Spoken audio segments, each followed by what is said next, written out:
வாழ்க வையகம் வாழ்க வையகம் வாழ்க வளமுடன். சிந்தனையை உடல் நலத்தை சீரமைத்து உய்வித்த குருவை வாழ்க, குருவே துணை. வேதாத்திரியம் வாழ்க வளமுடன். இன்று வரை உலகில் தோன்றிய அனைத்து சித்தர்களும் ஞானிகளும் மகான்களும் மற்றும் வேதாத்திரிய கோட்பாடுகளை அர்ப்பணிப்புணர்வோடு அகிலமெங்கும் உணர்வாக்கி கொண்டிருக்கும் ஞான ஆசிரியர்களின் மதிநுட்பமும் குருவர்களோடு சுக்குமமாய் நம்மை சூழ்ந்திருந்து நாம் உய்வதற்கு துணை நிற்குமாக என்று சங்கல்பித்து கொண்டு இன்றைய தம நிகழ்வை இறை வணக்கம் குரு வணக்கத்தோடு நாம் இனிதே துவங்குவோம். இறை வணக்கம்.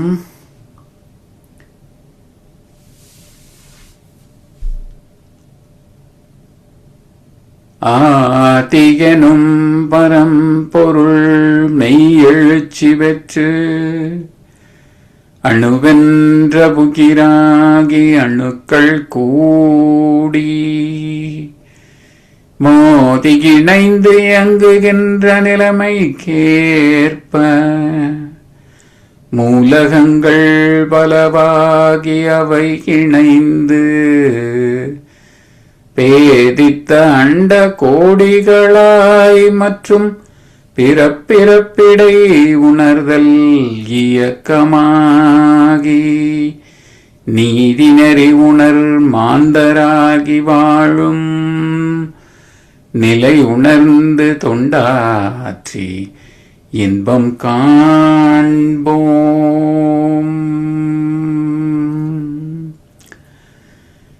குரு வணக்கம்.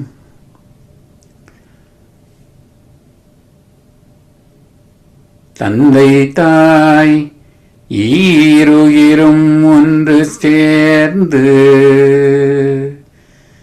தழைத்ததொரு உடலாகி உலகில் வந்தேன். அந்த ஈருயிர் வினைகள் அறமோ மற்றோ அளித்த பதிவுகளெல்லாம் என் சொத்தாச்சு. இந்த பிறவியில் முன் வினையறுத்து எல்லாமே பொருளை அடைவதற்கு வந்த ஒரு உதவி குருவுயிரின் சேர்க்கை. வணங்கி குரு திருவடியை வாழ்த்தி வாழ்வோம். குரு திருவடியை வாழ்த்தி வாழ்வோம்.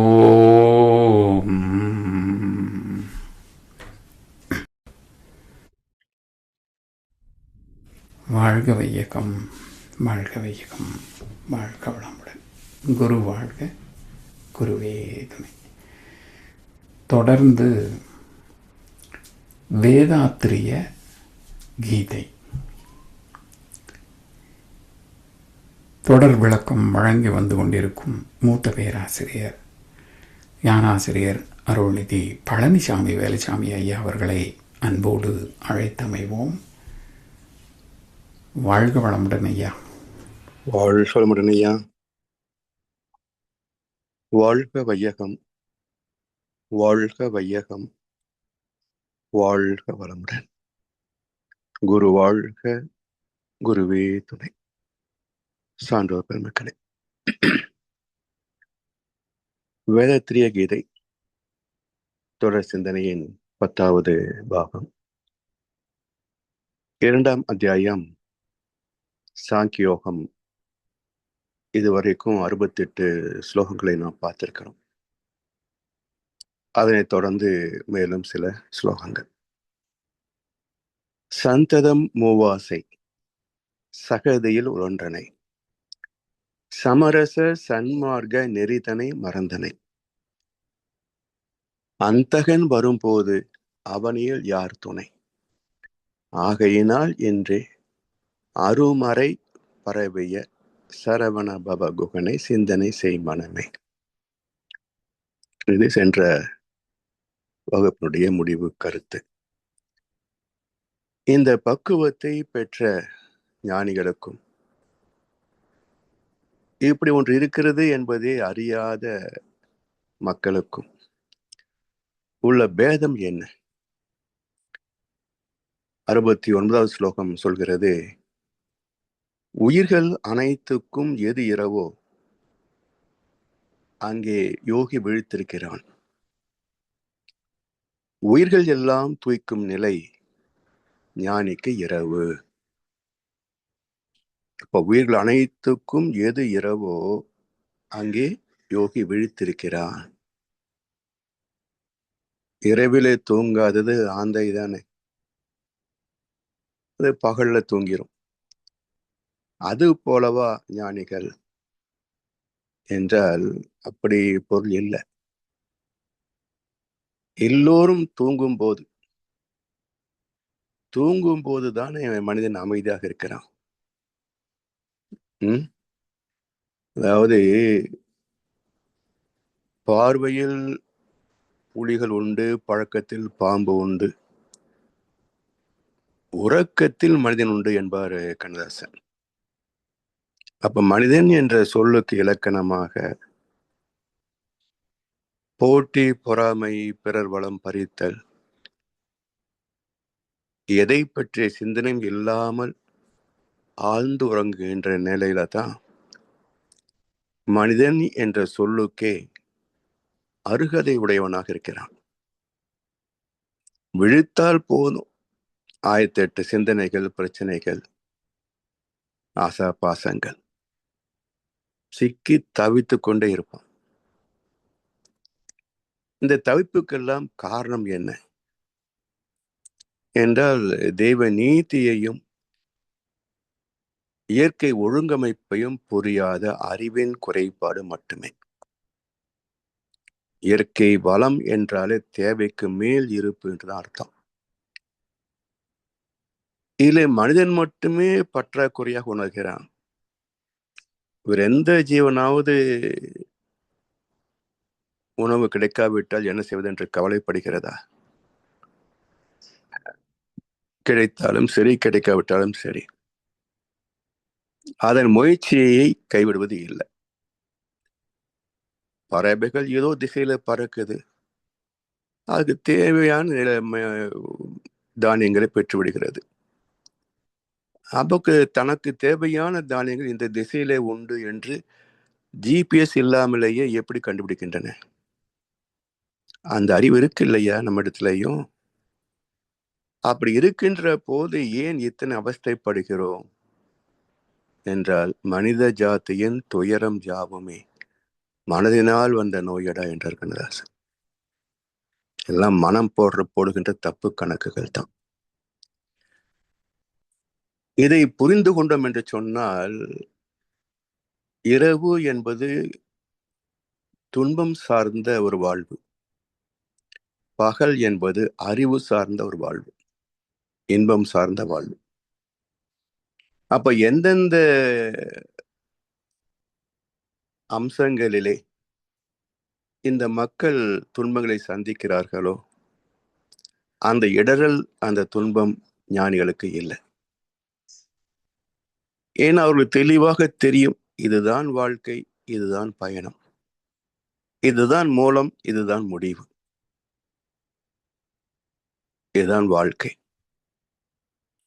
தெளிவாக இருப்பதனால் அளவு மீறிய கற்பனைகள் இல்லை. இயற்கையோடு இயற்கையாக வாழ்ந்து போகிறார்கள். ஆனால் இறைவனே அவர்களை பொறுப்படுத்திக் கொண்டு அவர்களுடைய தேவைகளை தந்து விடுகின்றான். என்ன தேவைகள்? உணவு, உடை, இருப்பிடம் தானே. காரு பங்களான்னு தரமாட்டான். ஞானி நினைத்தாலும் காரு பங்களான்னு தரமாட்டான். எதிர்பார்த்தா அவர் ஞானி அல்ல. எதிர்பார்த்தால் அவர் ஞானி அல்ல. அதனால் உயிர்கள் அனைத்துக்கும் எது இரவோ, எது துன்பங்களோ, அந்த துன்பத்தை தரக்கூடிய அம்சங்களிலே யோகிகள் விழிப்பாய் இருக்கிறார்கள். இதுல போனா கஷ்டம் வந்துதான் தீரும். இந்த வகையில் இருந்தால் துன்பங்களுக்கு வாய்ப்பே இல்லை. தெளிவாக இருக்கிறார்கள். உயிர்கள் எல்லாம் துய்த்துணரும் நிலை ஞானிகளுக்கு இரவு. சோ இவங்க எதை தன்னை மறந்து மனிதனாக வாழ்கிறார்களோ அந்த அதாவது துய்த்து உணரும் நிலை, அதாவது துய்த்தல் என்றால் அனுபவம் தானே, அது தூங்கிய நிலை அல்ல, பகல் பொழுதுல.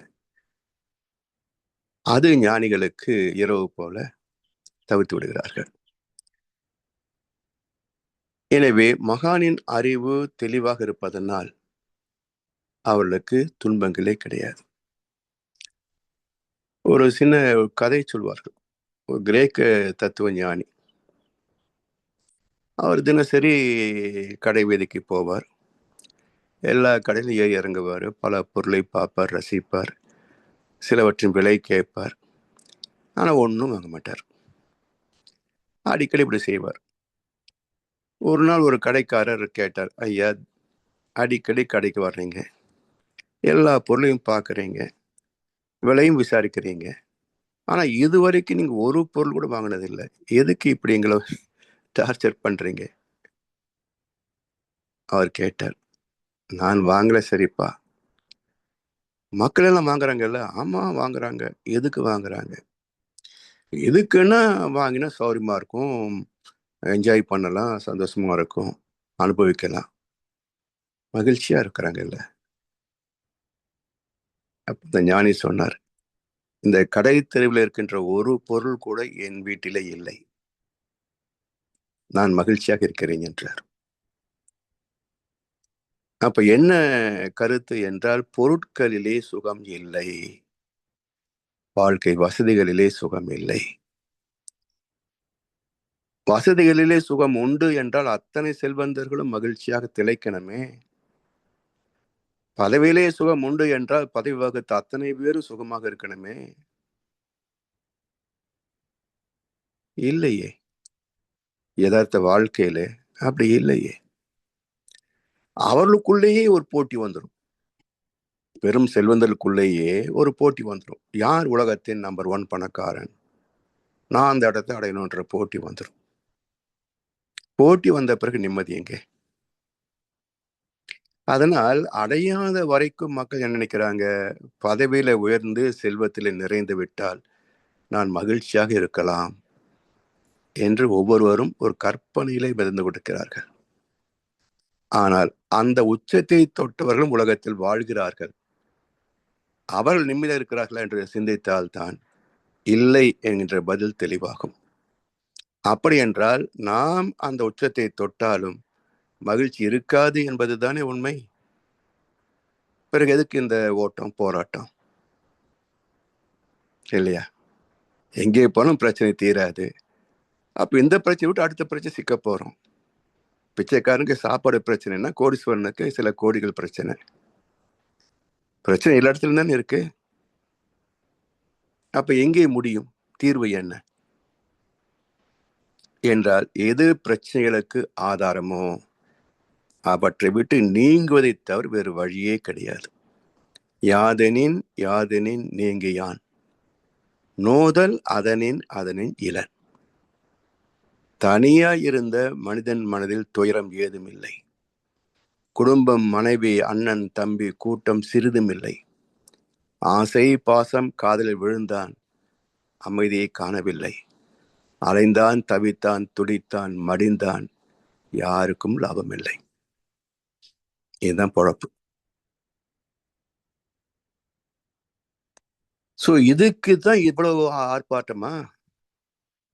இந்த அவஸ்தைக்கு தான் இவ்வளவு ஆர்ப்பாட்டமா? அதனால் இதுக்கு தீர்வு என்ன? ஞானம் பெறுவது. உயிர்கள் அனைத்துக்கும் எது இரவோ அங்கே விழித்திருக்க வேண்டும். எங்கே உயிர்கள் அமைதியாக இருக்கின்றனவோ அந்த இடத்திலே அறிவை கொண்டு உடல் தேவையை நிறைவு செய்துவிட வேண்டும். அடுத்த ஸ்லோகம். அசைவற்ற நிறை கடலில் ஆறுகள் சென்று அடங்குவது போல எவன்பால் ஆசைகள் அனைத்தும் சென்று ஒடுங்குகின்றனவோ அவனே சாந்தி அடைகிறான். ஆசை உள்ளவன் சாந்தி அடையான்.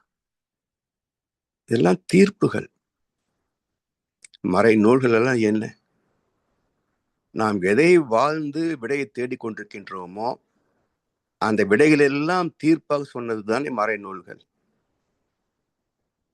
ஆசை உள்ளவன் சாந்தி அடையான். ஆசை இருக்கிறது உனக்கு எங்கேயா நிம்மதி?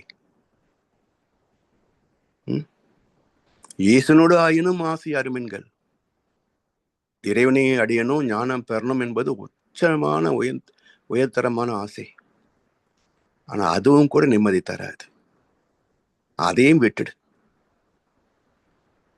அதை விட்டாதான் உனக்கு ஞானம். மோட்ச சந்நியாச யோகம் என்று கீதையுடைய 18வது அத்தியாயம். அதனால் அசைவற்ற நிறை கடலில் ஆறுகள் சென்று அடங்குவது போல. ஏன் என்றால் இந்த கடலுக்கும் கடல் நீருக்கும் ஒரு ரகசியம் உண்டு. பூமியில் இருக்கின்ற எல்லா நீரும் ஒன்று மழையால் தானே வருது, மற்றது ஊற்று. ஊற்று எல்லா இடத்துலையும் இருக்காது, அதுவும் மேலோக கிடைக்காது. அப்ப இலவசமாக எந்த முயற்சியும் இன்றி கிடைக்கக்கூடியது மழை நீர். இதன் மூலம் எங்கே? மூலம் எங்கே? கடல் நீர் சூரிய வெப்பத்தால் ஆவியாச்சு. அந்த ஆவியே உயர சென்று மேகங்களாக மாறியது. மேகங்கள் மிதந்து கொண்டே இருக்கிறது. அவை திணி பெற்று கனத்த கரு மேகங்கள் ஆகின்ற போது கீழே வருது. பூமியில உள்ள ஆக்சிஜன் ஹைட்ரோஜன் கலப்பு அது மழையாக மாறி பெய்கிறது. அப்படி பெய்கின்ற நீர் மலையிலிருந்து தானே கீழே ஓடி வரும்.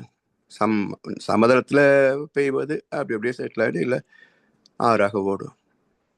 மழை விழுந்தது நீர்வீழ்ச்சியாக மாறி கீழே வந்து அப்படி நதி, ஆறு, ஓடை, இப்படி எத்தனையோ பேர்களிலே அங்கங்கே தங்கி தங்கி மக்களுக்கு பயன் தந்து அது ஓடிக்கொண்டே இருக்கும். இது வரைக்கும் கடல் என்ற தன் மூலத்தை அடைகின்ற வரைக்கும் நீரின் பயணம் ஓய்வது இல்லை. அங்கங்க தங்கும். ஆனா அந்த எல்லையை உடைத்து விட்டால் கீழ் நோக்கித்தான் போகும், கடலை நோக்கித்தான் போகும். நதி எங்கே போகிறது? கடலை தேடி. நாள் எங்கே போகிறது? இரவை தேடி. இரவெங்கே போகிறது? பகலை தேடி. எல்லாமே சுழற்சி தானே. எல்லாமே சுழற்சி தான். அப்ப எங்கே பிறந்ததோ அங்கே போய் சேர்கின்ற போது ஒரு சுழற்சி முடிகிறது. அப்போ நீரின் பயணம் எங்கே பிறந்ததோ அங்கே போய் சேர்கின்ற போது பயணம் நின்று போகிறது. அதே போல ஆசா பாசங்களிலே சிக்கி சீரடுகின்ற இந்த வாழ்க்கை, இந்த ஜீவாத்மாவுடைய வாழ்க்கை எங்கே துவங்கியதோ அங்கே போய் சேர்ந்து விட்டால் இதனுடைய அவஸ்தையும் முடிந்து போகும். அதனால் அசைவற்ற நிறை கடலில் ஆறுகள் சென்று அடங்குவது போல எவன்பால் ஆசைகள் அனைத்தும் சென்று ஒடுங்குகின்றனவோ அவனே சாந்தி அடைகிறான். ஆசை உள்ளவன் சாந்தி அடையான். நிதர்சனமான தீர்ப்பு. அடுத்து 71வது ஸ்லோகம், 21, 22 2 ஸ்லோகங்களோடு இந்த அத்தியாயம் முடிகிறது. எவன் ஆசைகளை அறவே அகற்றி பற்றற்று அகங்கார மமகாரமின்றி நடமாடுகின்றானோ அவனே சாந்தி அடைகிறான். இதுவே பிரம்ம நிலை பேராகும். இதை அடைபவனுக்கு மோகம் இல்லை. இறுதி காலத்திலாவது இதில் நிலைத்திருப்பவன் பிரம்ம நிர்வாணத்தை அடைகிறான். எவன் ஆசைகளை அறவே அகற்றி பற்றற்று அகங்கார மமகார இன்றி நடமாடுகின்றானோ அவன் சாந்தி அடைகிறான். 820 கோடி மக்கள், எத்தனை பேர் நிம்மதியாக வாழ்கிறார்கள்?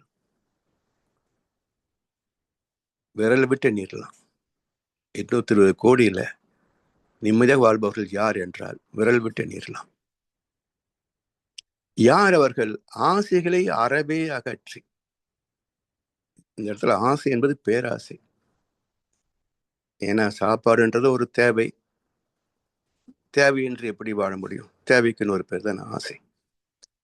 அப்ப மறைநூல்கள் குறிக்கின்ற எல்லா இடத்திலையும் ஆசை என்பது பேராசையை தான் குறிக்கும். எவன் ஆசைகளை அறவே அகற்றி பற்று அற்று. ஆசை எப்ப போகும்? பற்று விட்டா தான் ஆசை போகும். ஆசை அகற்றிய பிறகு பற்று என்றது இல்லை. பற்று விட விட ஆசைகள் விலகி போய்கொண்டே இருக்கும். அதுக்கு என்ன செய்வது? பற்றுக பற்று அற்றான் பற்றினை. இறைவனுக்கு என்ன பற்று? நான் தான் அந்த உலகத்தை படைத்தேன் இறைவனுக்கு தெரியுமா? இல்லை நம்ம வச்சுதான் கோடிக்கணக்கான பணம் வியாபாரம் நடக்குது பூமியில் அப்படின்ற இறைவனுக்கு தெரியுமா? நாம பண்ற எந்த கூத்தும் தெரியாது. நாம இருக்கிறோம் என்பது இறைவனுக்கு தெரியாது. இது யார் தெளிவா இருப்பாங்க? தத்துவத்தை புரிந்தவர்களே தெளிவா இருப்பாங்க. மற்றவங்க எல்லாம் ஏதோ கோயில போய் கும்பிட்டாதான் ஆண்டவ கொடுப்பான், கும்பலைன்னா நம்ம தண்டிச்சிருவோம் அப்படின்னு தன்னை போலவே விருப்பு வெறுப்பு போட்டி பொறாமை சண்டை வதம் எல்லாம் கூத்துதான். நமக்கு சொல்லப்பட்ட கதைகளை ஆளவனுக்கே சாத்தி விட்டு அந்த சரித்திரத்தை பேசுவதிலேயே பெருமைப்பட்டு கொண்டு ஒரு முட்டாள்தனமான வாழ்க்கைக்கு பேர் பக்தன். எனவே எவன் ஆசைகளை அறவே அகற்றி பற்றற்று அகங்காரம், ஈகோ, மமகாரம், அரகன்ஸ், பொருள் பற்று, அதிகாரப்பற்று, அகங்காரம், மமகாரம், இவை இன்றி நடமாடுகின்றானோ அவன் சாந்தி அடைகிறான். அசைவு இல்லைன்னா நிலைதானே. ஓட்டம் இல்லை என்றால் இருப்பு தானே. இருப்பு என்பது அமைதி தானே, சுகம் தானே. அதனால் எவன் இதெல்லாம் இல்லாமல் ஆசை அழுகிறானோ அவன் சாந்தி அடைகிறான். இதுக்கு பேர் தான் பிரம்ம நிலை, பிரம்ம ஞானம், இறை உணர்வு. அப்ப பிரம்ம நிலை என்பது என்ன? வேண்டுதல் வேண்டாமை. இறைவனுக்கு வேண்டியதும் கிடையாது, வேண்டாமையும் கிடையாது. கண்ணாசு ரொம்ப அழகா ஒரு பாட்டுல சொல்லுவார், வேண்டியவர் வேண்டாதவர் அவனுக்கு இல்லை. சரி, எங்க இருக்கிறான்? மன வீட்டுக்குள்ளே அமைஞ்சிருந்தும் காண்பவர் இல்லை. இருக்கும் இடத்தை விட்டு இல்லாத இடம் தேடி எங்கெங்கோ அலைகிறான் ஞான தங்கமே. அவன் இருக்கிறது நம்ம கிட்ட, இவன் தேடுறது வெளி உலகில. எப்ப கிடைப்பான்? தொலைத்த இடத்துல தேடினா கிடைக்கும். தொலைத்த இடத்தை விட்டு உலகம் போற தேடினா எங்க கிடைக்கும்? இதுதான் உலகம். அதனால் இதுவே பிரம்ம நிலை பேர் என்றால் அதுக்கு தேடல் இல்லை, பெறுவதும் இல்லை, அடைவதும் இல்லை. இதை அடைபவனுக்கு மோகம் இல்லை. இந்த பிரம்ம நிலை அடைந்து விட்டால் அவனுக்கு ஆசைகள் கிடையாது. சரி, பிறந்தான், வளர்ந்தான், வாழ்ந்தான், அட்லீஸ்ட் கடைசி காலத்திலாவது ஞானம் வர வேண்டாமா? சாகிறதுக்கு முன்னாடியாவது இந்த வாழ்க்கையை புரிய வேண்டாமா? கடைசி வரைக்கும் அதே ஆசா பாசங்கள் இன்பத்தும் சிக்கிக்கிட்டு இருந்தா இவன் வாழ்ந்ததுக்கு என்ன அர்த்தம்? என்ன அனுபவத்தை பெற்றான்? யாருக்கு அனுபவம் இல்லை? அப்ப அனுபவங்கள் எல்லா மனிதருக்கும் உண்டு. யார் அனுபவங்களை சீர்தூக்கி பார்க்கிறானோ அவன் பக்குவம் அடைகிறான். என்னத்தை சம்பாதிச்சு, என்னத்தை அனுபவிச்சு, என்ன சுகத்தை கண்டேன் போ என்று யார் ஆராய்ச்சி செய்கிறானோ அவன் நிறைவு பெறுகிறான். எனவே இந்த பிரம்மனை பேர் அடைபவனுக்கு ஆசைகள் இல்லை. இறுதி காலத்திலாவது இதில் நிலைத்திருப்பவன் பிரம்ம நிர்வாணத்தை அடைகிறான். இறுதி காலத்திலாவது இதில் நிலைத்திருப்பவன் பிரம்ம நிர்வாணத்தை அடைகிறான். இந்த நிர்வாணம் இருக்கு பாருங்க,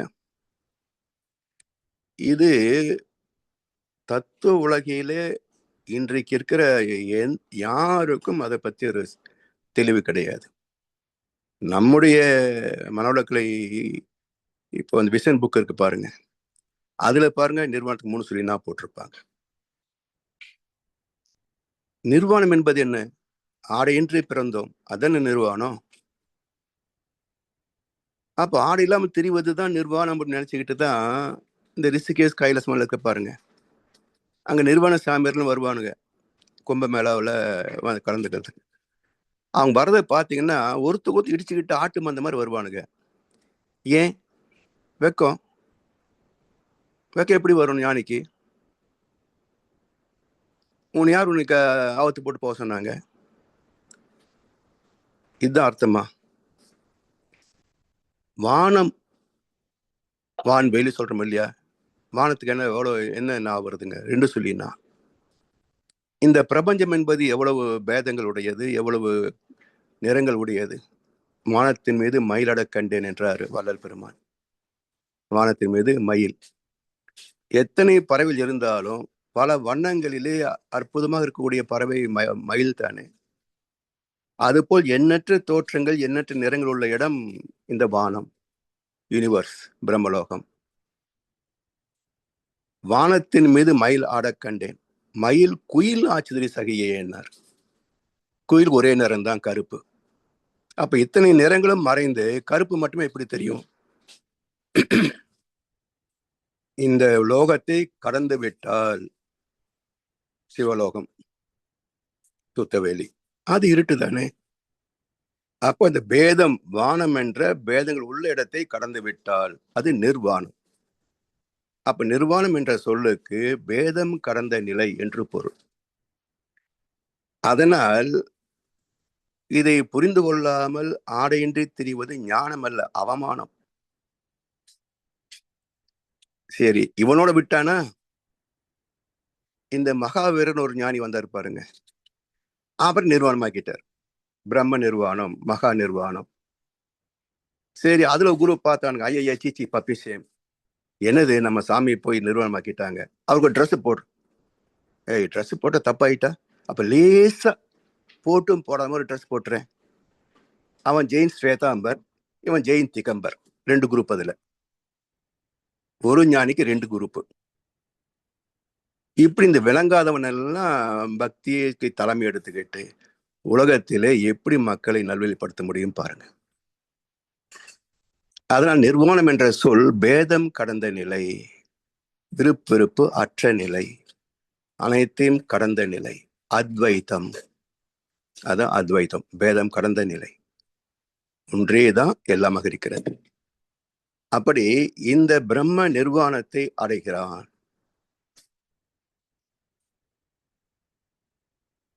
வேண்டின் உண்டாக துறக்க, துறந்த பின் ஏண்டு ஏற்பல பல என்றார் வள்ளுவர். எத்தனையோ ஆசைப்படுகிறோம், இது எல்லாம் எப்ப கிடைக்கும்? வேண்டின் உண்டாக. நம்ம ஆசைப்படுவதெல்லாம் கிடைக்கணும்னு சொன்னா அதை விட்டுடு. முதல்ல வேண்டின் உண்டாக துறக்க, அந்த ஆசையை விட்டுடு. துறந்த பின் ஈண்டு இயற்பல பல. இந்த உடல் தேவைகள், அதை அடைய வேண்டும் என்ற ஆசைகள், இதை விட்டு விட்டால் நீ ஒரு மனிதன் அல்ல, ஒரு பூமி அல்ல, ஒரு பிரபஞ்சம் அல்ல, அனைத்தும் உள்ளடக்கிய இறைவனாகிறாய். அதான் பிரம்ம நிர்வாணம். அப்ப அவ்வளவு பெரிய பதவி அடைவது விட்டு விட்டு வெறுமனே இந்த கவுன்சிலரு, முதலமைச்சர், மந்திரி, மாங்காய், இதுக்கு போய் போட்டி போட்டு மக்களை ஏமாத்திட்டு இருக்கானுங்களே. இப்போ இந்த அறிவூட்டுதல்லாம் தலைமையில் உட்கார்ந்துக்கிட்டு ஆட்சியிலேயே மக்களை முறைப்படுத்துவதற்கு அறிவு கிடையாது, மடங்களிலேயே மக்களை நேர்மைப்படுத்துவதற்கு அறிவு கிடையாது, பொருள் துறையிலேயே மக்களை நிறைப்படுத்துவதற்கு அறிவு கிடையாது. இந்த 3 முட்டாள்களுக்கு கையில சிக்கிக்கிட்டு உலகம் படுற பாடு இருக்க. சரி, இப்போ இந்த இறுதி காலத்திலாவது நிலைத்திருப்போன் பிரம்ம நிர்வாணத்தை அடைகிறான்னு சொல்லிட்டாங்க இல்லையா? அப்ப அதுக்கு ஒரு ஐடியா கண்டுபிடிச்சாங்க நம்ம அறிவாளிகள். ஏய், நீ நல்ல சம்பாதி, சாகும்போது கடவுள் நினைச்சா போதும்டா, கடவுள்கிட்ட போயிடலாம். இருக்கிற வரைக்கும் என்ஜாய், போகும்போது மட்டும் நீ சாமி நினைச்சா. இருவேறு உலகத்து இயற்கை, திருவேறு தெல்லீர் ஆதலும் வேறு என்பார் வள்ளுவர். இருவேறு உலகத்து இயற்கை. இந்த மனித வாழ்க்கை என்பது 2 வகைப்பட்டது. திருவேறு, தெல்லீர் ஆதல் வேறு. திரு என்பது செல்வம். அப்ப செல்வம் சார்ந்த வாழ்க்கை என்பது வேறு, தெல்லீர் ஆதல் வேறு. இது எதுக்கு வேணும்? இது என்னென்னலாம் பயன்பாடு இருக்கு? இதுல என்ன நிறைவு கிடைக்கும்? நாம் அடைய வேண்டிய இடம் என்ன? அந்த தெளிவு பெற்றுவிட்டால் என்ன வாழ்க்கை? எவ்வது உறைவது உலகம், அவ்வது உறைவது அறிவு. எல்லாரும் எப்படி போறாங்களோ நாம அப்படி வாழ்ந்துடலான்றது அர்த்தம் இல்லை. எவ்வழி உறைவது உலகம். இந்த உலகம் ஒரு சுற்று முடிக்குது, அதை நம்ம ஒரு நாள் அப்படின்னு சொல்றோம். துல்லியமாக இயக்கி வைப்பது யார்? பர்த்டே மறந்துடுறோம், வருஷம் வருது. ஆனா 12 வருஷத்துக்கு ஒரு தடவை குறிஞ்சி பூக்குதுங்க. மறந்து போக்குதா? யாராவது ரிமைண்டிங்ல நோட்டீஸ் கொடுக்குறாங்களா? எப்படி துல்லியமா நடத்துது இல்லையா? அதுதான் திருவேறு தெளிர் ஆதல் வேறு. எவ்வழி உறைவது உலகம், அவ்வழி உறைவது அறிவு. அதே போல ஒரு பேட்டர்ன், ப்ரிசிஷன், ரெகுலாரிட்டி, ஒரு பர்ஃபெக்ஷன். பக்தி, ஞானம், முக்தி, சேர்த்தா மோட்சம். இதுதான் அடைய வேண்டிய வாழ வேண்டிய வாழ்க்கையை தவிர எப்ப பாரு பணம் காசு பணம் காசு நாலஞ்சிட்டு கடைசியில சாகும்போது நான் சிவலம் போறேன், வைகுண்டம் போறேன்னு சொன்னா யார் உங்களுக்கு பாஸ்போர்ட் கொடுப்பாங்க? யார் பாஸ்போர்ட் கொடுப்பாங்க மேல போறதுக்கு? அடுத்த ஒரு வேடிக்கை ஒரு கதை சொல்லுவாங்க. ஒரு பெரிய வியாபாரி, அவருக்கு இந்த கான்செப்ட்ல ரொம்ப நம்பிக்கை. சாகும்போது கடவுள் பேரை சொன்னா கடவுள்கிட்ட போயிடலாம் அப்படின்ற ஒரு கான்செப்ட்ல அசைக்க முடியாத நம்பிக்கை. சரி, வியாபாரம் பண்ணாரு, சம்பாதிச்சாரு, கல்யாணம் பண்ணாரு, குழந்தைய பெற்றுக்கிட்டாரு, அவங்களே வளர்த்து ஆளாக்கினார். 4 பசங்க. கடைசி காலம் வந்துச்சு, பெட் டன் படுத்தாரு. ஒரு நாள் அப்படியே பசங்க கூப்பிட்டு அடே அப்படின்னு ஒருத்தருக்கு பேர் சொல்லி கூப்பிட்டாரு. அது வந்து நின்னாங்க. அப்படியே பார்த்துட்டு 4 பேரையும் பார்த்துட்டு, ஏன்டா 4 பேர் எங்க இருக்கிறீங்க, கடை யாரா பார்த்துக்குவாங்கன்னாரு. உயிர் போயிடுச்சு. 4 பேரும் இங்க இருக்கீங்களே, கடை யாரா பார்த்துக்குவாங்கன்னு கேட்டாரு. அப்ப உயிர் போயிடுச்சு. இந்த ஆத்மா கடைக்கு போகுமா, கடவுள்கிட்ட போகுமா? அப்போ கடைசி மூச்சிலே கூட இறைவனை நினைத்தால் இறைவனை அடைந்து விடலாம். ஆனால் அந்த கடைசி மூச்சில இறை ஞானம் வரணும் சொன்னாக்க, வாழ்ந்த காலத்திலே இறைவனை நினைத்து நினைத்து வாழ்ந்திருந்தால்தான் கடைசி மூச்சில இறைவன் நினைவு வரும். எது வாழ்ந்து பழகிருக்கிறோமோ அதுதான் நினைவுக்கு வரும். அதை விடுங்க. இப்போ கனவு காண்றோம், கனவு இல்லாத நாள் உண்டா? என்றைக்காவது தவம் செய்வது போல கனவு கொண்டிருக்கிறோமா? யோசிச்சு பாருங்க. என்றைக்காவது தவம் செய்வது போல கனவு வந்திருக்கா? அது மாதிரிதான் சாகும்போது இறைஞானம். எனவே வாழ்கின்ற போது கடவுளை நினைத்து நினைத்து வாழ்ந்திருந்தால் தான் சாகும்போது நினைவு வருமே தவிர, வாழும் போது பதவி, செல்வாக்கு, வசதிகள், செல்போனு, லேப்டாப்பு, புது காரு, புது வீடு, வாடகை, வட்டி, இப்படியே வாழ்ந்துட்டு சாகும்போது கடவுள் ஞாபகம் வரணும்னு சொன்னாங்க, எப்படி வரும்? இப்படி 22 ஸ்லோகங்களிலே தெய்வ சிந்தனையோடு வாழ்வதற்கான அவசியத்தை, அத்தியாவசியத்தை வியாச பகவான் மிக அற்புதமாக சுருக்கமா சொல்றார். அது விளக்கி சொல்லணும் சொன்னா வேதாத்திரியம் என்ற சாவி வேணும். பகவத்கீதைக்கு தெளிவான விளக்கம் தர வேண்டும் என்றால் அந்த ஞான பெட்டகத்தின் சாவி வேதாத்திரியம். ஏன்னா இந்த கீதையை உபன்யாசம் எத்தனை காலம் பண்றாங்க? இன்றைக்கும் பண்ணிட்டு இருக்கிறேன். ஆனா ஒரு தெளிவான வாழ்க்கை நெறி என்பதை எந்த சொற்பொழிவுல நம்ம கேட்டிருக்கிறோம்? அப்போ வெறும் டிரான்ஸ்லேஷன்லாம் வேலைக்காகாது. ஏதோ ஸ்லோகம் படிக்கிறது, ஒரு கதை சொல்றது, எல்லாம் புரிஞ்ச போது தலையாட்டுறது, இதெல்லாம் ஒரு பயனும் கிடையாது. ஜஸ்ட் டைம் பாஸ், அவ்வளோதான். கேட்கும்போது நல்லா இருக்கும், ஆனால் ஒரு மாற்றம் நிகழாது. அப்போ தெளிவான கருத்துக்களை சொல்ல வேண்டும் என்றால் முதல்ல தவம் செய்யணும்.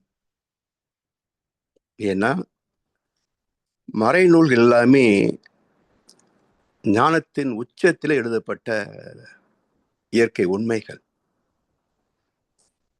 எந்த ஃப்ரீக்குவென்சியில எழுதப்பட்டதோ அதே ஃப்ரீக்குவென்சிக்கு போனாதான் அந்த மகான் தான் என்ன நினைத்தாரோ அதை நமக்கு தெரிவிப்பார். வெறுமனே பீட்டா ஃப்ரீக்குவென்சியில் உட்கார்ந்துக்கிட்டு மொழியை படித்து விட்டு டிரான்ஸ்லேஷன் தெரிஞ்சுக்கிட்டு இதுக்கு இதுதான் அர்த்தம் என்று போதிப்பதோ வாதிப்பதோ அவருக்கும் பிரயோஜனம் இல்லை, மக்களுக்கும் பயனில்லை. அதனால் தவம் செய்து தெளிவு பெற்ற சிந்தனையிலே அதுக்கு வழிகாட்டிய ஒரே மகான் வேதாத்ரி மகர்ஷி அவர்கள் தான். அதனால் தவமும் தத்துவ சிந்தனையோடு வருகின்ற போதுதான் இந்த ஞான நூல்கள் எல்லாம் தெளிவாக புரிந்து கொள்ள முடியும். அதனால் பகவத்கீதை என்ற ஞான பெட்டகத்தின் சாவி வேதாத்திரியம். வேதாத்திரியம் தெளிவாக புரிந்தால் கீதையும் தெளிவாக புரிந்து கொள்ளலாம். இந்த ஜீவாத்மா, பரமாத்மா, தெய்வம், இது தொடர்ந்து இனி அடுத்தடுத்த ஸ்லோகங்கள் எல்லாம் பார்க்க போறோம். அது என்னன்னு புரியாம எப்படி விளங்கிக் கொள்ள முடியும்? ஆத்மாவை பற்றி எத்தனை பேருக்கு தெளிவான விளக்கம் கிடைச்சிருக்குங்க? இதுதான் ஆத்மா என்று சயின்டிபிக்கலா சொல்ல முடியுதா? ஏன் முடியல? எல்லாமே இயற்கை தானே, எல்லாமே டைம், டிஸ்டன்ஸ், வால்யூம், ஃபோர்ஸ், 4 கோட்பாடுக்குள்ளதான் இருக்குது. அப்ப ஏன் சொல்ல முடியாது? இறை துகள், இறைநிலை, இந்த இரண்டை தவிர எல்லாவற்றையும் சயின்டிபிக்கலா ப்ரூவ் பண்ண முடியும். எல்லாமே 4 டைமென்ஷன் தான். அப்ப அந்த தெளிவு எப்படி கிடைக்கும் என்றால் தத்துவத்தில் ஆழ்ந்து போனால். தத்துவம் புரிவதற்கு தவத்தில் ஆழ்ந்து போயிருக்கணும். அப்ப தவமும் தத்துவ விளக்கமும் 2 கண்கள். இந்த 2 கண்களும் காட்டுகின்ற காட்சி தெய்வ தரிசனம். விழி 2 இருந்த போதும் பார்வை ஒன்றுதான். வழிபடவும் வரம் தரவும் தெய்வம் ஒன்றுதான். அந்த இறைநிலை அறியணும். சரி, இது எவ்வளவு குழப்பமான விஷயம், ஏன் சொல்ல முடியல என்றால் மகர்ஷி ஒரு கவியில சொல்றார், ஏன் இது சொல்ல முடிவதில்லை? ஜீவாத்மா, பரமாத்மா, தெய்வம், இதெல்லாம் ஏன் விலக்கி சொல்ல முடியவில்லை எனக்கு முன்னால் வந்தவர்களால் அப்படின்னா, இப்போ ஆகாயத்துல பறவைகள் பறக்குது. ஆஸ்திரேலியாவில இருந்து ஒரு வகை பறவை வேடந்தாங்கல் வருதுங்க தமிழ்நாட்டுக்கு. விசா இல்லாம ஆஸ்திரேலியா இருந்து ஒரு பறவை வருது. சில நாள் வேடந்தாங்கல்ல தங்கி முட்டையிட்டு விட்டு அது பறந்துடும். எங்க முட்டையிடுது? இன்னொரு பறவையுடைய கூட்டுல. அந்த பறவை இதை அடை காக்கும். தாஞ்சிட்ட முட்டைன்னு அதுக்கு தெரியாது, தாஞ்சிடாத முட்டைன்றது தெரியாது. முட்டையை பார்த்து அதை அடை காக்கும். அடை காக்குதோ இல்லையா, அந்த கூட்டுல இருந்தாக்கணும். அப்ப அந்த சூட்டுல அந்த முட்டை பொரிக்கும். ஒரு நாள் அந்த குஞ்சு வருது பாருங்க, அது இங்கிருந்து ஆஸ்திரேலியாவுக்கு ஜிபிஎஸ் இல்லாம கரெக்டா போய் சேர்ந்துடும். அதாவது இந்த பெங்குயின் சொல்றோம் பாருங்க, அது எப்பவும் பனிப்பிரசல் தான் இருக்கும். ஒரு குறிப்பிட்ட பருவத்திற்கு மட்டும் பக்கத்துல டிரான்ஸ்ஃபர் ஆகுது, கொஞ்சம் தூரத்தில் தள்ளி ஒரு இடத்துக்கு போகுது. அங்கே அது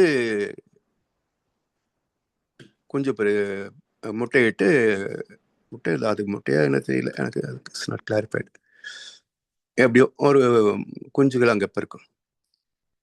அது அங்கே வளர்றதுக்காக அந்த கிளைமேட்டிக் கண்டிஷன் விட்டுட்டு இங்கே வந்துடுது. பிறகு மறுபடியும் அடுத்த சீசன் போகும்போது 5,00,000 பறவை இருந்தாலும் இது தன் குஞ்சு என்பதும் அந்த குஞ்சுக்கு இது தன் தாய் என்பதும் தெரியுமா? எப்படி 820 கோடி டிசைன் இந்த அறை கட்டை வரல ரேகையை போட்டிருக்கான இறைவன், எப்படி போட்டிருப்பான்? இதை புரிஞ்சுக்கிற போதுதான் இது புரியும்.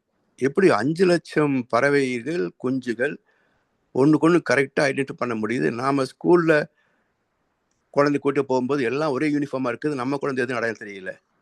பக்கத்துல வந்ததுக்கு அப்புறம் தான் தெரியுது, ஓ இது நம்ம குழந்தைன்னு. 6 அறிவு நமக்கு. ஆனா 5 அறிவுக்கு 5,00,000 குழந்தைகள் இது என் குழந்தை என்று அடையாளம் காண தெரியுது.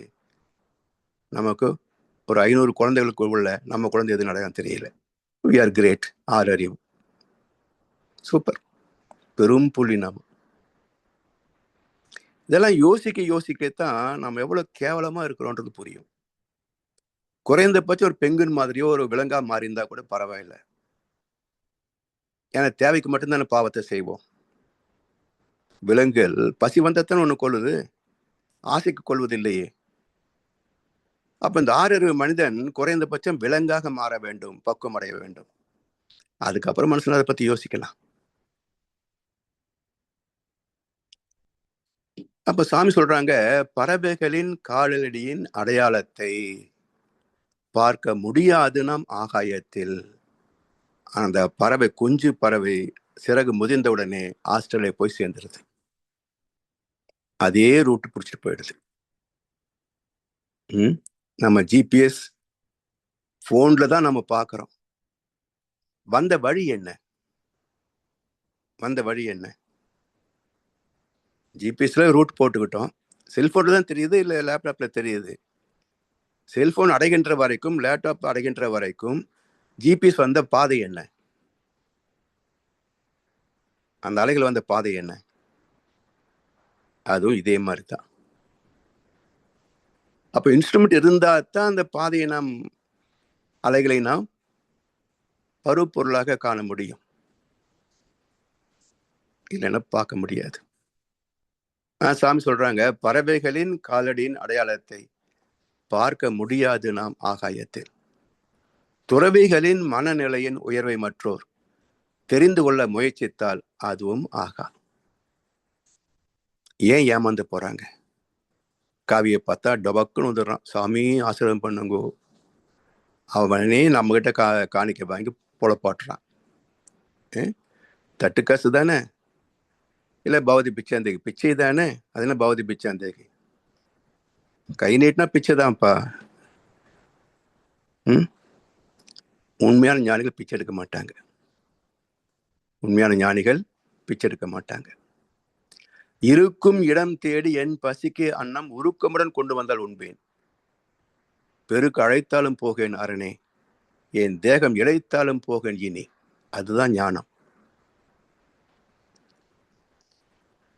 அதை நமக்கு தெரிந்து வாழ்ந்து காட்டிய மகான்கள் உண்டு என்றாலும் விவேகானந்தர் சொல்றார், கடந்த 12 ஆண்டுகளாக அடுத்த வரை உணவு எங்கிருந்து வரும் என்று தெரியாமல் வாழ்ந்திருக்கிறேன் அப்படின்னார்.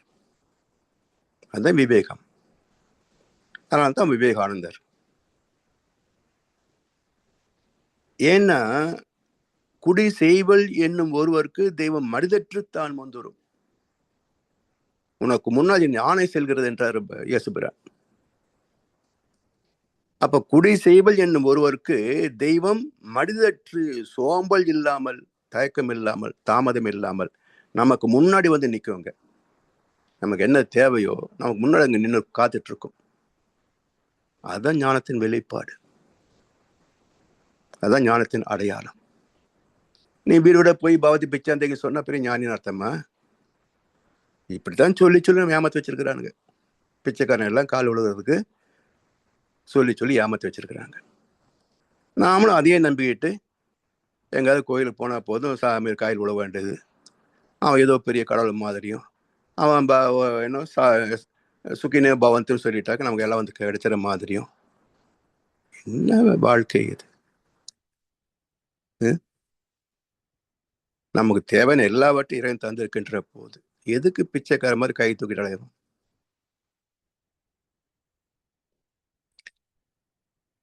அதனால் துறவிகளின் மனநிலையின் உயர்வை மற்றோர் ஒரு ஞானி எந்த உச்சத்தில் நிற்கிறார் என்பதை முடியாது. அதனால தானே மகர்ஷியும் சில பேர் என்ன சொல்றாங்க, பாதி நமக்கு சொல்லி தரலன்றாங்க, இதெல்லாம் மகர்ஷி தெரியாதுன்றாங்க. இன்னொருத்தர் யாரு போன வகுப்புகளோட ஒருத்தர் ஏதோ அழகு ராமானுஜத்தை பத்தி பேசினாரு, எனக்கு கொஞ்சம் வேகம் வந்து வச்சுங்களேன். அவர் ஏதோ சாமி கிட்ட வந்து கொஞ்ச நாள் ஒரு 7-8 வருஷம் உட்காந்து அவருடைய திறமை சொல் ஆராய்ச்சி அதை வச்சு ஏதோ கொஞ்சம் ஓட்டிக்கிட்டு இருந்தார். அவர் தவமும் செய்ய மாட்டார், ஒரு ஞானமும் கிடையாது. அவர் இப்படி சொன்னாரு. அப்படி என்ன சொன்னார்? ஒரு முறை மகிழ்ச்சி ஒரு கவியில வந்து பரிணாமம், வற்றாயிருப்பு, பேராற்றல், பேரறிவு, வளம் மூன்றும் ஒன்றிணைந்த பெருவெளியே தெய்வமாம் அப்படின்னு முதல்ல எழுதினார். அதுக்கு பிறகு வற்றாயிருப்பு, பேராற்றல், பேரறிவு, காலம், வளம் நான்கும் ஒன்றிணைந்த பெருவெளியே தெய்வமாம் என்று அதை திருத்தினார். உடனே அவர்கிட்ட நான் பேசும்போது சொல்றாரு, சாமிஜி இப்பதான் காலம் கண்டுபிடிச்சாரு. ஐயா அப்படியெல்லாம் கிடையாது, அவர் எப்போ கண்டிருப்பாரு. நமக்கு கொஞ்சம் எக்ஸ்ட்ராவா சொன்னா விளங்குமே அப்படின்றதுக்காக அந்த காலம் என்ற வார்த்தையை சேர்க்கிறாரு. இல்ல அப்படி இல்லை அப்படின்னாரு. அப்ப யார் முதல்ல குரு பக்தி இல்லைன்னு சொன்னா அவர் எந்த பதவியில் இருந்தாலும் யூஸ்லெஸ். வேகத்திலே காலம் இருக்கு. இறைத்துகள் தோற்றத்தை கண்ட ஒருத்தருக்கு காலம் தெரியாதா? ஒரு வார்த்தை சேர்ப்பதனால் அவர் நேற்றுக்கு தான் தெரிஞ்சுக்கிட்டாருன்னு தெரிஞ்சு சொல்றதா? அதனால் மகர்ஷி சாதாரணமான ஞானி கிடையாது. அவருடைய உயர்வு தெரியணும்னு சொன்னா ஞான கலைஞம் பூரா படிச்சு பார்க்கணும், புரிஞ்சுக்கணும், ஒவ்வொரு கவிக்கும் விளக்கம் தெரிஞ்சிருக்கணும். அப்பதான் எனக்கு வேதத்தின் தெரியும் சொல்லணும். சும்மா பார்ட் 1 2 3 மாணவர்களை படிச்சுக்கிட்டு எனக்கும் வேதத்தின் தெரியும், நானும் கிளாஸ் எடுக்கிறேன்னு கிளம்பிடக்கூடாது. அதனால் துறவிகளின் மனநிலையின் உயர்வை மற்றோர் காரணம் சொல்றார். தெரிந்து கொள்ள முயற்சித்தால் அதுவும் ஆகா. சாதாரண தெரிஞ்சுக்க முடியுமா? எல்லாம் படிக்கணும்.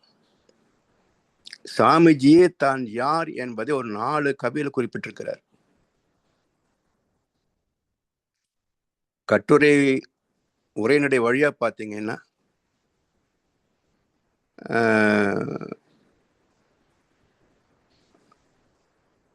அருட்பேர அன்பு குரலா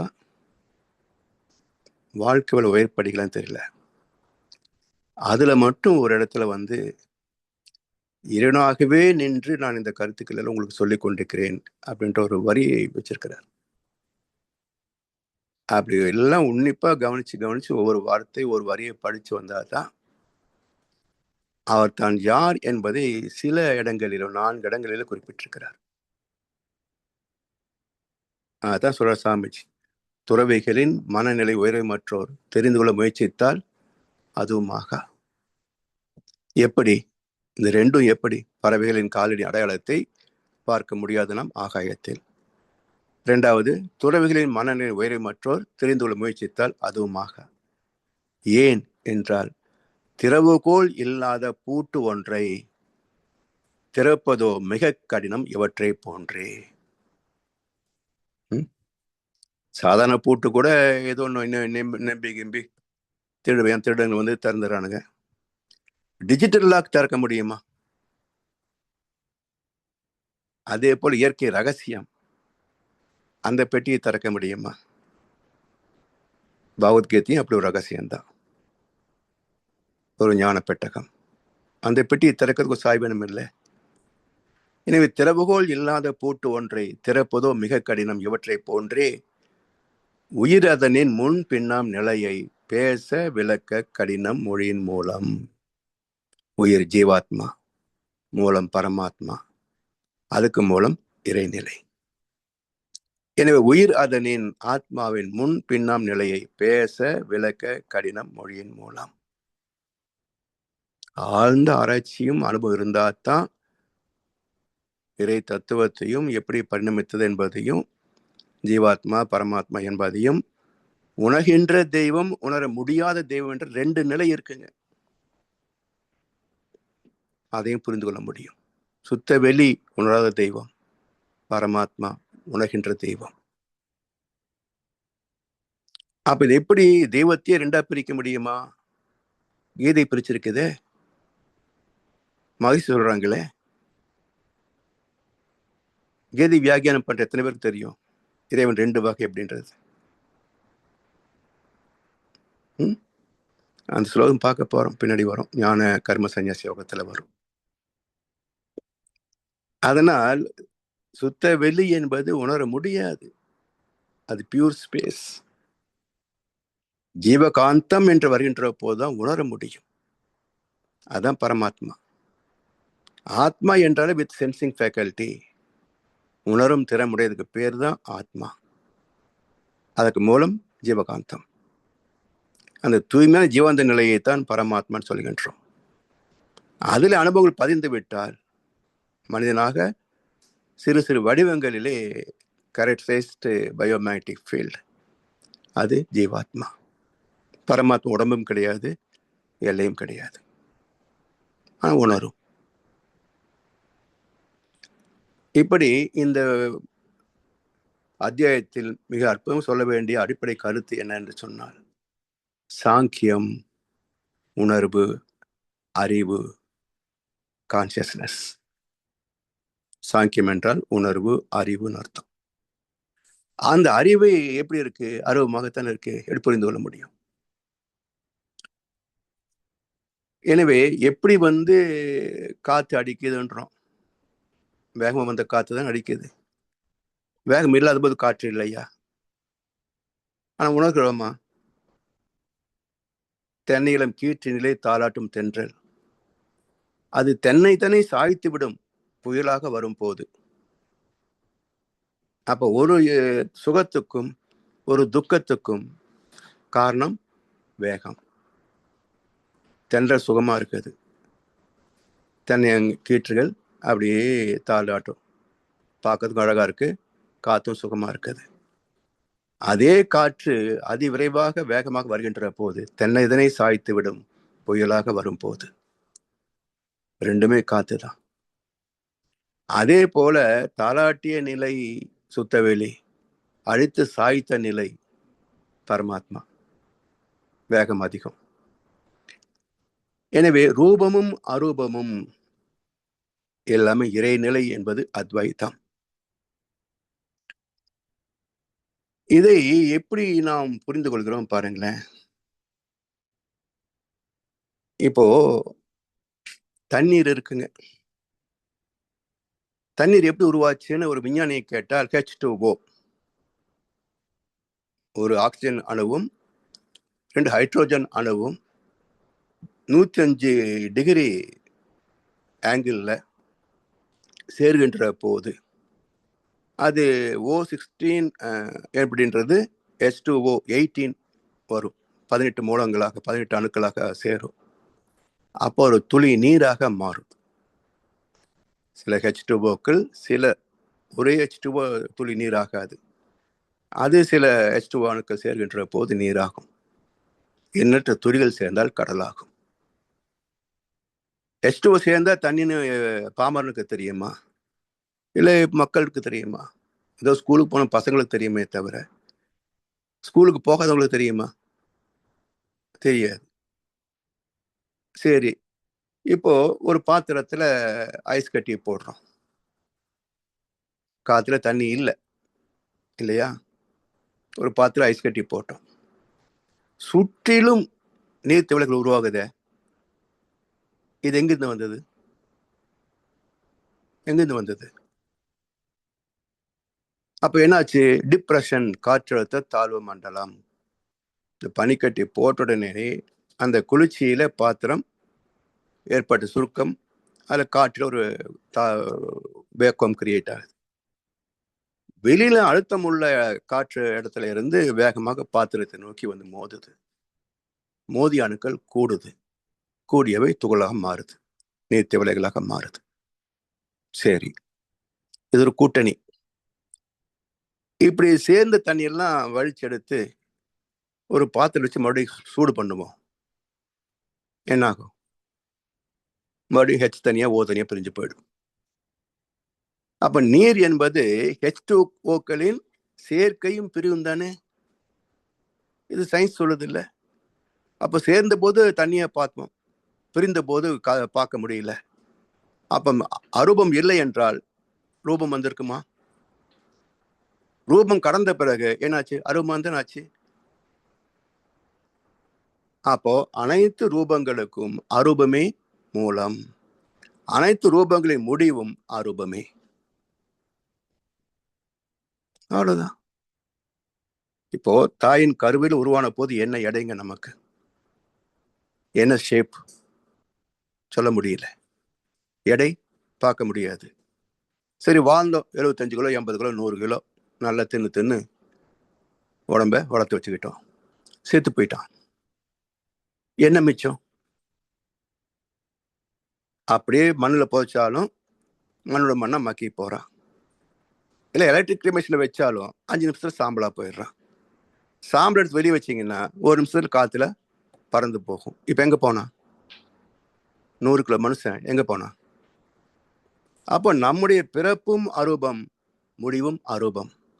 அப்புறம் ஏன் போய் சிலையை வச்சுட்டு தொங்கிட்டு இருக்கிறோம்?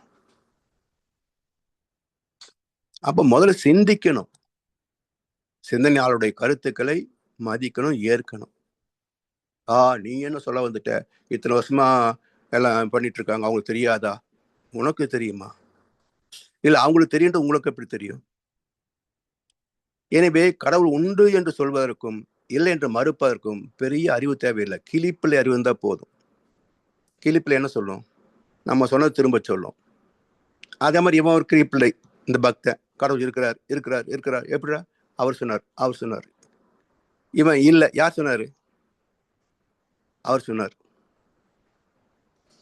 அப்போ சொல்வதை திருப்பி சொல்ற கிளிப்பிள்ளை அறிவுக்கு பெரிய ஞானம் தேவையில்லை. கடவுள் உண்டு என்றால் எப்படி என்று விளக்குவதற்கும் இல்லை என்றால் எப்படி என்று மறுப்பதற்கும் தெளிந்த அறிவும் அனுபவம் வேணும். அது இருந்தா தான் அவர் மத மடாதிபதி. இல்லைன்னா இல்லைன்னா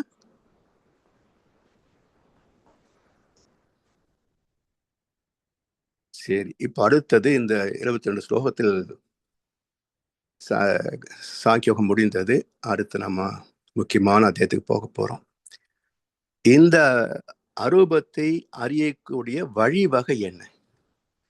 இப்போ ஃபர்ஸ்ட் சாப்டர்ல குழப்பம், இது என்ன தீர்வு என்பது அங்க ஒரு தேவை, ஒரு கேள்வி. இதுக்கு இதுதான் தீர்வு என்று பதில் சொல்லிட்டார். இந்த குழப்பத்துக்கெல்லாம் தீர்வு நீ இறைவனை அடையணும், இறை நீதிப்படி வாழணும். அது அவ்வளவு ஈஸியா? எப்படி அடைவது? அந்த மார்க்கம் என்ன? அந்த மார்க்கத்தில் முதல் படியே கர்மயோகம். இறைவனை அடைவதற்கான, அறிவதற்கான முதல் படியே கர்மயோகம். 3வது அத்தியாயம். இதை அடுத்த அமர்விலே தொடங்குவோம் என்று சொல்லி வாய்ப்பளித்த செவிமடுத்த அனைவருக்கும் நன்றி பாராட்டி இன்றைய உரையை நிறைவு செய்கின்றோம். வாழ்வளமுடன், வாழ்வளமுடன், வாழ்க வையகம். வாழ்க வளமுடன் ஐயா. வாழ்க வளமுடன் ஐயா. அருமை.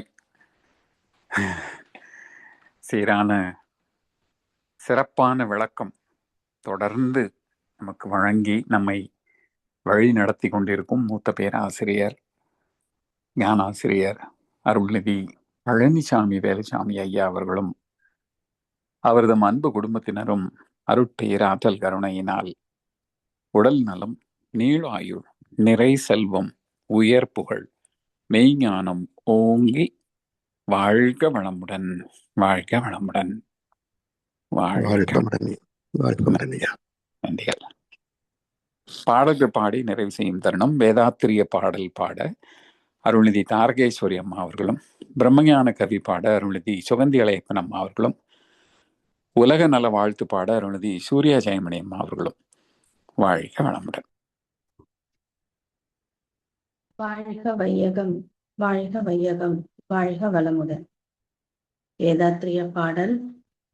போரில்லா நல்லுலகம், பொருள் துறையில் சமநீதி, நேர்மையான நீதிமுறை, நிலவுலகுக்கோராட்சி,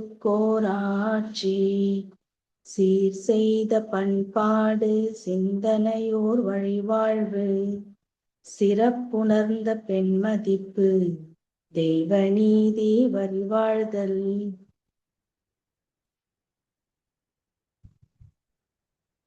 திருவிழா தவிர்த்தல், சிறுவர்கட்கே விளையாட்டு, செயல் விளைவு உணர்கல்வி, சீர்காந்த நிலை விளக்கம், பார் முழுவதும் உணவு நீர் பொதுவாக்கல், பல மதங்கள் பல கடவுள் பழக்கம், ஒழித்து உண்மை ஒன்றை தேர்ந்திடுதல்.